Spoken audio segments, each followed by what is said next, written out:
Mesdames et messieurs, bonjour et bienvenue sur Radio NC. Au micro Claudia et je vais maintenant vous donner des nouvelles concernant le temps qu'il fera demain. À l'est d'Europe, en France, la température de demain fera belle. À Paris et à Nantes, breve clair. À Lyon, il fera peu nuageux et à Toulouse, il fera ensoleillé. Au sud, en Italie, à Milan, le temps fera ensoleillé. À Rome, la température fera de 24 degrés et il fera breve clair. Aussi à Naples, il fera breve clair. Au nord-ouest, il fera beau. À Madrid, Barcelone, Lisbonne et Esvy, il fera ensoleillé. À Madrid, la température sera de 26 degrés et à Lisbonne sera de 23 degrés.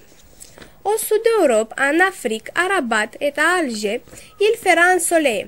À Tunis, il fera averse. Au nord-ouest, à Liverpool, il fera peu nuageux.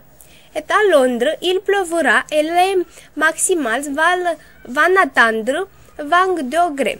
À Oslo, il pleuvra et Stockholm, il fera breve clair. Au centre d'Europe, à Amsterdam et Bruxelles, il pleuvra. À Berlin, il fera ensoleillé.